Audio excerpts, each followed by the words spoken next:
Well, welcome back to Ted Talks Guitars and Life. Oh, it's been an hour, a couple hours or so since I put my first coat of orange on my grandson's Telecaster.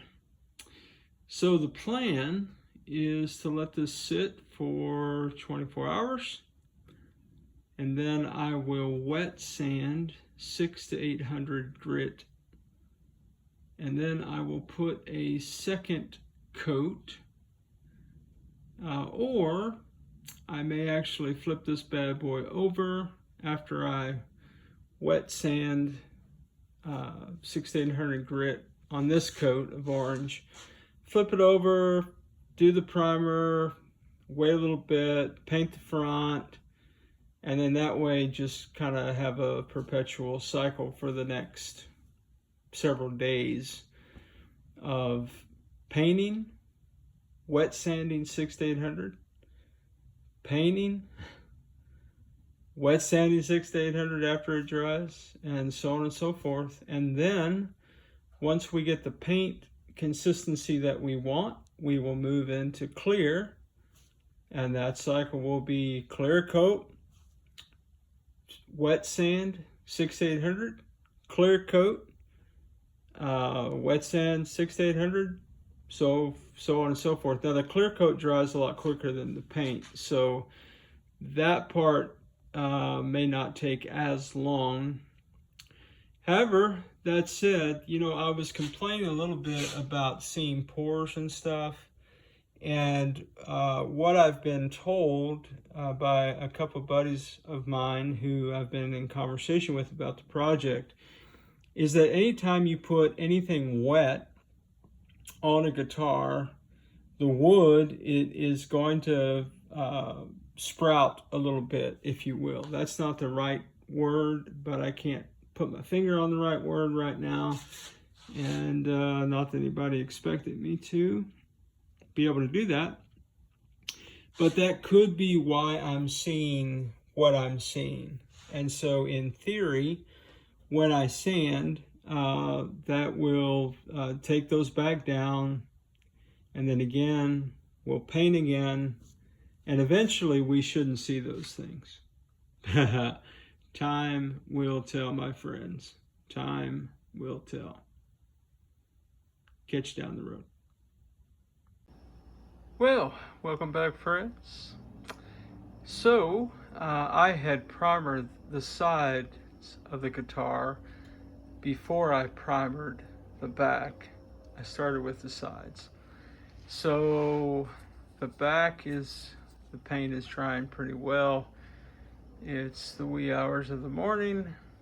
That said, I thought I'd go ahead and just primer the front of the guitar. So we've got our gray primer, filler primer on the front, and we're going to let this dry and let the rest of the paint dry on the back. And then tomorrow evening I will wet sand the back and throw a coat of color on the front, or maybe the sides. We'll see tomorrow. That's the update. Stay tuned. Well, welcome back. So it has been a considerable length of time. The back of the guitar is dry. I need to next, at the appointed time, do some wet sanding.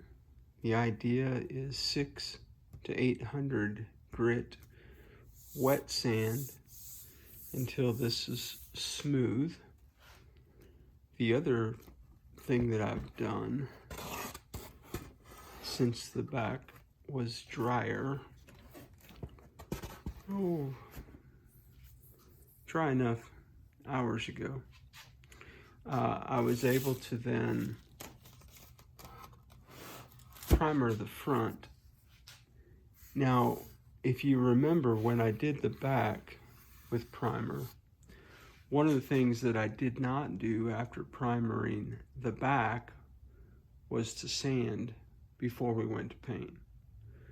So, as all things in life are learning opportunities, I'm thinking that what I'm going to do at this point is throw some 800 grit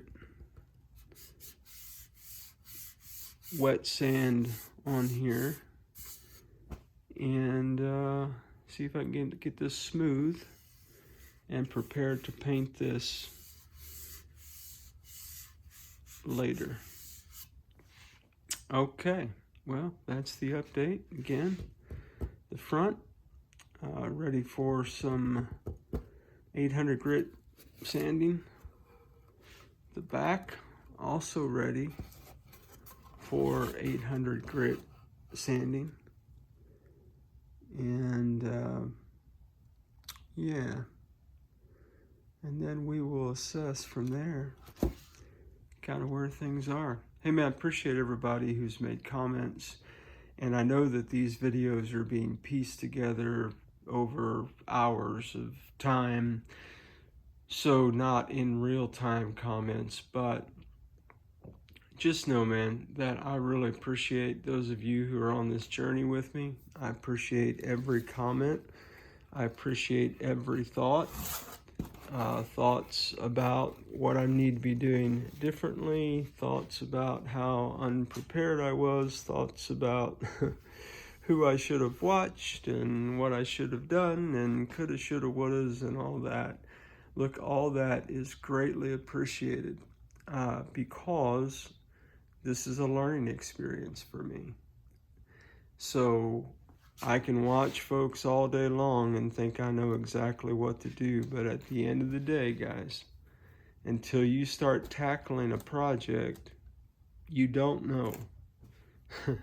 There's a difference between kind of book knowledge and knowledge, right? And the difference is what? Living out life. So same thing is true with guitar projects, at least for me. This is the way I approach it. That's not prescriptive to you. I'm not your instructor or guide in anything. This is just one man's journey. So for me, I'm approaching this the way I approach all things in life. I can try to painstakingly get every detail and everything planned out.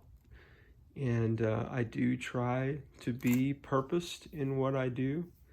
But at the end of the day, you got to take a step out, man. And you just got to try it. And so I've been trying it, and just glad y'all are with me on the journey, and I appreciate the comments. Feel free to keep them coming. Even if I don't see them before the next parts of the project, just know that everything that I'm learning in this project helps me do the next one. So yeah. All right, well, we'll be back after I do some sanding and maybe watch some painting, or maybe not. I don't know. At some point, I just need to say, okay, this is what I did. Repeat this process over a series of days and stop posting these videos. So it's probably too much already. But anyway, that's the plan. That's the approach. Maybe after I wet sand the first coat of color, I'll show you what that looks like, and maybe after I sand the primer, I'll show you what that looks like. But anyway, we may or may not be back here in a bit, or whenever we're back. I'll see you then. Well, welcome back. So I've seen a difference of opinion on the interwebs about whether or not this primer should be sanded or wet sanded. I am opting for sanded, not wet sanded. So unfortunately, I've got some sandpaper coming a little bit later. So I've only got a 600 and one 800 strip of sandpaper. So I'll see what I can get done here and keep you updated. But yeah, just for me, I think not putting wet sand on primer makes sense. Of course, I know nothing about what I'm doing, so hope my journey's helpful for you in some way. But do your own research, and hey, you do you, man. That's what I say.